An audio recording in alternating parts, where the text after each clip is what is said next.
Кезекті қоғамдық кеңестің күн тәртібінде жалпы 13 мәселе қаралды. Алдымен жиынға қатысушылар өңірдің жергілікті полиция қызметінің есебін тыңдады. Соңғы ақпарға сәйкес 2017 жылдың 8 айында облыста орын алған жалпы қылмыс саны 15,3, ал ауыр қылмыс болса 14,9%-ға төмендеген. Тонау 16,9, зорлау 14,5%-ға дейін азайған деп статистикалық мәліметті жеткізді мамандар. Дегенмен қоғамдық кеңестің мүшесі Ғани Сүлеймен осыған дейін де жергілікті полиция қызметі мамандарымен дайындалған баяндама сапасын хитке айналған әзіл арқылы сынап тастады.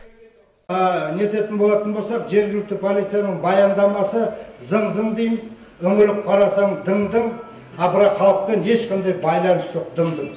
Айтуынша, учаскелік инспекция қызметкерлерінің жұмыс кестесі туралы ақпарат ресми сайтта да көрсетілмеген, ал тұрғындар олардың қызметіне көптеп шағым түсіреді екен. Экранда көрсетілген суретте жұмыс уақытында аталған мекеме есігінде құлып тұрған байқауға болады. Ғани Сүлеймен мырза бұдан өзге заңсыз жолаушылар тасымалдайтын жүргізушілер Карл Маркс, Кабиска секілді нүктелерде еш қиындықсыз кәсібін жүргізіп жатқанын жеткізді. Ал жауапты мамандар тиісті шара қолданбай отырған көрінеді. Салдарынан мемлекетке салық төлеп отырған арнайы компаниялар сұраныстың жоғынан жабылып, жұмыссыздар саны артып отыр дейді ол. Азаматтардың құқықтарын қамтамасыз ету және азаматтық қоғам институттарымен байланыс жөніндегі тұрақты комиссиясының 2017 жылғы 6 қазан айында өткізген отырысында Оңтүстік Қазақстан облысы Ішкі істер департаменті жергілікті полиция бастығының орынбасары полковник Зұлпықаров баяндама жасады, баяндамашысы.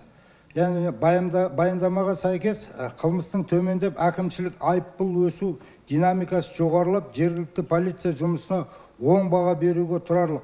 Статистикалық мәліметтері шаң жуытпайды.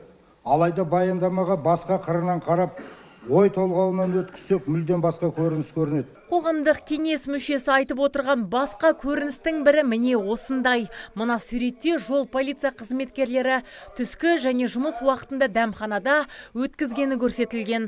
Ал көше қиылыстарындағы кептелісі майы қызметкерлері қолдан жасайды екен. Ғани мырза мамандар бағдаршам жұмыс істеп тұрса да, қызыл түске көліктерді өткізген бейнероликті көпшілікке ұсынды.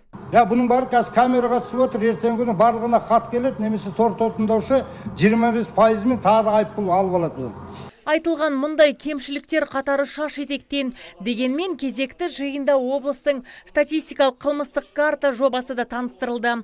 Тұрғындар кез келген ғаламторға қосылған компьютер арқылы қамқор.gov.kz сайтынан статистикалық мәліметті көре алады.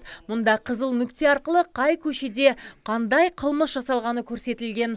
Осы жоба арқылы полиция қызметкерлері қай ауданға қызметкерлерді көптеп жіберу қажеттігін анықтай алады. Бұл бастаманы іске асыруға жергілікті бюджеттен қаржы да бөлінген. Азиза Мадияр, Антон Семенов, Абзал Тұрабеков, ТВК телеарнасының жаңалықтар қызметі.